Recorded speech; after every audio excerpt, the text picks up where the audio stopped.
ये देखो आज हमारे साथ में है हमारे आवेश भाई। ये हमारे भाई आज हमको बताएंगे कि रोड एक्सीडेंट में जिस आदमी की डेथ हो जाती है, अल्लाह न करे ऐसा किसी के साथ में हो, अब जिसकी डेथ हो जाती है अब लोग घर वाले परेशान हो जाते हैं कि कमाने वाला एक होता है। तो हमारे आवेश भाई हमको ये बताएंगे कि रोड एक्सीडेंट में जिसकी डेथ हो जाती है उसमें कैसा क्लेम करना है। काफ़ी लोग परेशान रहते हैं वकील के पीछे, तो ये हमारे भाई वही काम करते हैं। ये हमको बताएंगे कि उसमें कैसा तुमको कि किस तरीके से तुम जल्द से जल्द उसको क्लेम कर सकते हो। हाँ जी आवेश भाई। अस्सलाम वालेकुम सफदर भाई, बहुत अच्छा लगा आपसे मुलाकात करके फिर से दोबारा। और लास्ट टाइम हमारी बात हो रही थी रोड एक्सीडेंट पे भी, और लाइव भी गए थे हम, लेकिन कुछ रीज़न की वजह से वो कट करना पड़ गया। चलो ठीक है, कोई बात नहीं। मैं जहाँ पर था वो रोड एक्सीडेंट पे था, जहाँ पर रोड ट्रैफिक एक्सीडेंट जो होता है RTA इसे बोलते हैं। आप ये बताइए कि आपने ये काम ज्वाइन कब से, मतलब कब से आप ये काम कर रहे हो? 2000।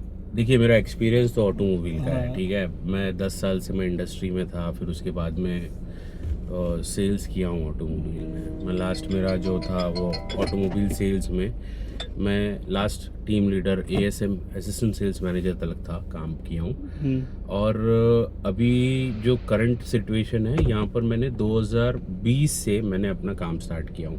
21 से मैंने अपना काम स्टार्ट किया, जिसमें सबसे पहले तो मैंने काम सीखा ये इंश्योरेंस का। तो इंश्योरेंस में हम लोग इंश्योरेंस नहीं करते, इंश्योरेंस का टोटली एक अलग पार्ट होता है जिसमें क्लेम्स देखा जाता है। अब क्लेम्स ऐसा है कि मेरा जो फिलहाल मैं दो कंपनी से टाई अप किया हूँ वो है बजाज और एक्को जनरल इंश्योरेंस। एक्को जनरल इंश्योरेंस। इसमें क्या होता है कि मैं क्लेम्स के रिलेटेड काम करता हूँ। मतलब ये नहीं है कि मैं इंश्योरेंस दिलवाता हूँ या कुछ करता हूँ। इंश्योरेंस कंपनी से आपको एजेंट वगैरह से मिल जाता है, आप कंपनी से ऑनलाइन भी ले सकते हो। बट इसके बाद वाला जो पार्ट है जहाँ पर इंश्योरेंस में आप क्लेम करते हो, गाड़ी में एक्सीडेंट हो गया, कुछ हो गया, तो वो पार्ट में आपके पास में कंपनी क्लेम सेटलमेंट करती है। अब वो कभी होता है गाड़ी का कुछ पार्ट्स गिर गया तो कंपनी आपको उसके अगेंस्ट में कॉस्ट देती है या पैसा देती है या बना कर देती है। लेकिन कंपनी में एक क्राइटेरिया है जो वो मेंटेन रखती है, जहाँ पर कंपनी बोलती है कि हमने एक्सचेंज, आपका जैसा एक्सीडेंट हुआ है, एक्सीडेंट में एक सर्वे होता है। तो सर्वे वाला रिपोर्ट बनाता है कि भाई फला फला चीज का एक्सीडेंट हुआ है, ये जगह पे हुआ है। अब वहां पर सर्वे वाले को डाउट हुआ कि भाई ये एक्सीडेंट, ये फेक, या स्टेटमेंट जो दे रहा है वो फेक लग रहा है मेरे को, या उसने गलत इन्फॉर्मेशन दे रहा है, तो सर्वे वाला हम एक कंपनी को बोलता है कि इसका इन्वेस्टिगेशन करो। अब इन्वेस्टिगेशन में ये होता है कि ये पार्ट में इन्वेस्टिगेशन में हमारा कॉल आता है, हम लोग को अंदर लाया जाता है और हमें बोला जाता है कि आप ये इन्वेस्टिगेशन करो क्लेम का, जिसमें कब हुआ, कहाँ हुआ और कैसे हुआ आपका काम उसको देखना है बराबर। तो कब हुआ, कहाँ हुआ, कैसे हुआ, ये हम लोग पूरी अपनी रिपोर्ट बना कर देते हैं कि भाई ये फला जगह पे इतने बजे यहाँ पर इनका एक्सीडेंट हुआ। उसकी कहीं कहीं देखो ज़्यादातर अभी क्लेम्स जो है ना वो क्लियर हो ही जाते हैं, लेकिन बहुत सारी जगह पे कंपनी आपसे प्रूफ मांगती है। तो एक चीज मैं सभी से कहना चाहूंगा कि आप लोग जो क्लेम ले रहे हो या क्लेम में आप सेटल कर रहे हो, तो वो टाइम पर आप एक फोटो निकाल लेना गाड़ी की, आपकी जो भी बंदे ने आपको मारा है या गाड़ी लग गई है या किसी से घस गई है, वो गाड़ी का फोटो जरूर निकालना। इसमें ये होता है कि आपके पास में एक एविडेंस होता है। कल को अगर से कंपनी ने आपको बोला कि भाई हमारे को कोई प्रूफ मिल नहीं रहा है, तो आप वो प्रूफ दे सकते हो कि भाई मेरे को ये फला जगह पे इधर ये लोकेशन पे मेरे को इधर में मारा। तो वो एक वैलिड प्रूफ बन जाता है, जिसमें कंपनी को आसानी हो जाती है आपको क्लेम देने में। बहुत सारे लोग को समझ में नहीं आता वो टाइम पे, अगर से बड़ा एक्सीडेंट होगा तो जाहिर सी बात है वो तो न्यूज में, आज के टाइम पे तो न्यूज में आ जाता है, आदमी को होश भी नहीं रहता है। लेकिन अगर से आप होश में हो, आप सबकी कस्टमर जो जितने भी लोग यूज़ कर रहे हैं गाड़ियाँ, उनको बोल रहा हूँ अगर से आप होश में हो तो आप अपना फ़ोन निकालो। फ़ोन तो सभी के पास में आज के टाइम पे एंड्रॉयड एप्पल फ़ोन है। 2 फोटोज़ मार लो, जो गाड़ी ने ठोका, जो कहाँ पर ठोका, एक लोकेशन के साथ में फ़ोटो मार लो, तो उसमें कंपनी को बहुत आसानी हो जाती है आपसे सेटल करने के लिए। ये तो गाड़ी का हो ये गया। गाड़ी का हो गया। अभी हम किसी लोग की जो death- पार्ट पे थे ना कि हाँ। वो थर्ड पार्टी इंश्योरेंस क्लेम कैसे करते हैं, कोई बहुत सारे death- लोगों किसी को की पता। डेथ हो हाँ। जाती है। तो वहां पर ये सिनेरियो अलग हो जाता है टोटली। अभी खुदा ना खास्ता देखिए, बोलने तो बहुत बुरा लगता है, बट ये काम होना भी नहीं चाहिए किसी के होना साथ। भी नहीं चाहिए किसी के साथ में, ये बिल्कुल। पूरी फैमिली सर्वाइवल सफरिंग करने सफर लगती है। कर देती है, सर्वाइवल पे सफर हो जाता है सीधा, मतलब आदमी की पूरी दुनिया हिल जाती है। दुनिया हिल जाती है। वो तो जाने वाला चला जाता हाँ, है, लेकिन जो लेकिन पीछे रहते हैं वो चीज के लिए एक चीज वही बताना चाहूंगा कि अगर से किसी की रोड एक्सीडेंट में जान चली जाती है, हाँ, तो वहाँ पर जो बंदे ने या जो गाड़ी ने आपको उड़ाया है, नॉर्मली तो कोई बहुत रेयर केस में फ्ली हो जाता है, मतलब आदमी भाग जाता है सामने वाला, लेकिन ज्यादातर आदमी तो मिल जाते हैं। क्योंकि पुलिस वाले जो है वेरिफिकेशन अपना बराबर तबीयत से करते हैं और वो लोग ढूंढ ही लेते हैं, कहीं ना ढूंढ कहीं निकालते कि निकाल भाई ये बंदे ने ये एक्सीडेंट किया, उसको ढूंढ के निकालते हैं। हाँ। अब वो सिनेरियो में ऐसा है कि देखिए, सबसे पहली चीज तो दो टाइप के इंश्योरेंस इसमें होते हैं। एक होता है थर्ड पार्टी, हाँ। और एक होता है personal accident cover. Personal accident cover में ये होता है कि मैं ड्राइवर सीट पे मैं बैठा हूँ और खुदा ना खास्ता एक्सीडेंट हो गया और मेरी मौत हो गई, तो वो सिनेरियो में अगर से मैं ओनर नहीं हूँ, ड्राइवर हूँ, तो ड्राइवर को भी पैसा मिलता है। अब वो पैसा इंश्योरेंस कंपनी वहां पर डिसाइडेड रहता है आपके इंश्योरेंस में। अगर से ड्राइवर है तो उसको 10 लाख रुपए मिलेगा, इंक्लूडिंग रहता है। हाँ, 10 लाख रुपए मिलेगा डेथ पे, और ओनर है तो उसको 15 लाख रुपए मिलेगा। 15 लाख रुपए मिलेगा ओनर को, 10 लाख रुपए ड्राइवर को। ये लेकिन सब जगह पे अलग अलग क्राइटेरिया होता है, वो आपको इंश्योरेंस में पे लिखा हुआ रहता है, नीचे लिखा हुआ रहता है उनके रूल्स एंड रेगुलेशन में, वो आप पढ़ लीजिएगा।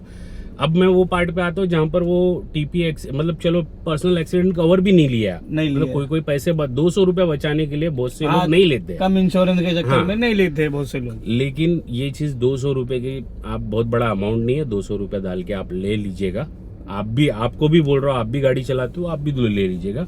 अब ये नहीं है ताकि हम लोग आगे चल के अपनी जान पे आए तो कम से कम कुछ तो राहत मिले घर वालों, कुछ तो राहत मिले।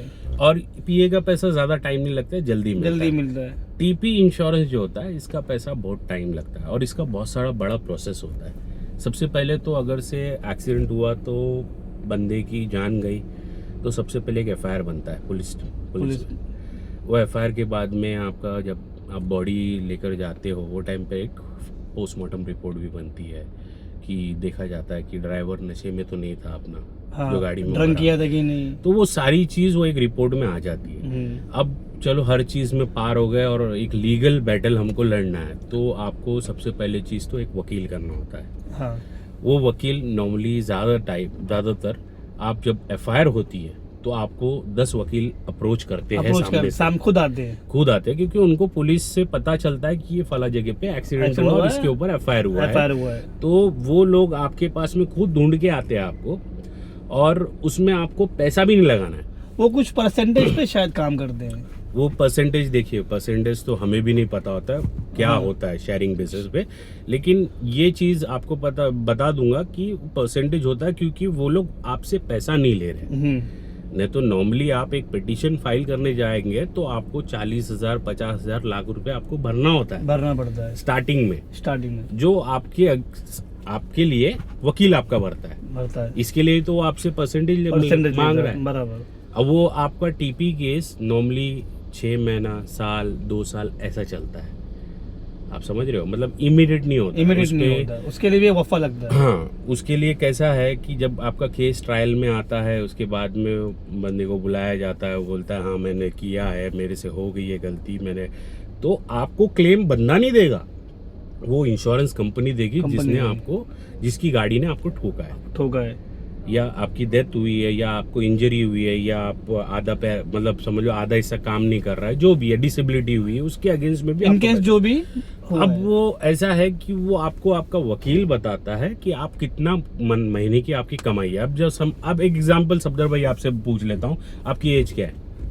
34 है। अभी समझ लीजिए कोर्ट के लिए एक बॉम्बे में आदमी अगर से रहता है कोर्ट में, मतलब बॉम्बे कोर्ट के हिसाब से, ट्रिब्यूनल के हिसाब से बॉम्बे में अगर से एक आदमी रह रहा है तो उसका मिनिमम खर्चा 15 से 20 हजार रुपया रहता है हर महीने का, कम से कम ये खर्चा ट्रिब्यूनल कोर्ट पकड़ता है कि भाई इनका खर्चा है, तो वो हिसाब से कैलकुलेशन बिठाया जाता है कि आज 34 की उम्र में सफदर भाई की अगर से, ये मेरा वर्ड नहीं लेना, हाँ मतलब एग्जाम्पल दे रहा हूँ, के तौर पे 34 की एज में सफदर भाई की डेथ हो गई है। आगे सफदर भाई 60 साल की उम्र तक काम कर सकते थे। 60 नहीं तो 55 साल, आप 20 साल हम पकड़ के चलेंगे। तो हर साल में सफदर भाई ने कितना खोया पैसा, उसके हिसाब से वो कैलकुलेशन बिठाया जाता है। कैलकुलेशन बिठा के मतलब महीने का 15,000 के हिसाब से साल का क्या हो गया कॉस्ट, अपना एक 180 हो गया, 180 10 साल का कितना हो गया, 18 लाख। और उसमें 2 साल का हो गया 36 लाख। अब 20 साल का हो गया 36 लाख। 20 साल, ये अभी 36 लाख का क्लेम नहीं डालेंगे, क्लेम डाला जाएगा क्योंकि उसमें आपको लॉस हुआ है, फैमिली को लॉस हुआ है, उन लोग को बर्निंग, वो सारी चीज कैलकुलेशन करके 50 से 60 लाख का अमाउंट डाला जाता है। एक मिनिमम अगर से आदमी की सोर्स ऑफ इनकम नहीं बताया है, हाँ। अगर से सफदर भाई ने अपनी सोर्स ऑफ इनकम बताया है, जैसे ITR फाइल किया है या सैलरी स्लिप है, तो उसके बेसिस पे वो काउंट किया जाएगा। आपकी जितनी सैलरी होगी उसके हिसाब से आपका कैलकुलेशन बढ़ाया जाएगा।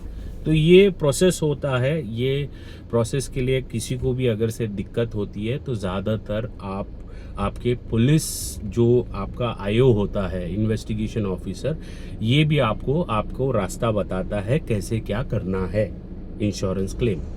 मतलब इंश्योरेंस में बहुत सारे लोगों को दिमाग तो होता नहीं है क्या करना है कैसे करना है। अगर से किसी को नहीं भी जानते ही नहीं है, लेकिन ये जानना जरूरी है कि आप अगर से गाड़ी में एक्सीडेंट होता है और आपकी डेथ होती है तो आपका उसका इंश्योरेंस कंपनी आपको हर्जाना देती है। ये इंश्योरेंस की हमारी बात थी जो उस दिन रह गई थी सफदर भाई, आज वो पूरी हुई है काफी टाइम के बाद। बहुत बहुत शुक्रिया आपका वक्त देने के लिए। चलो थैंक यू वेरी मच।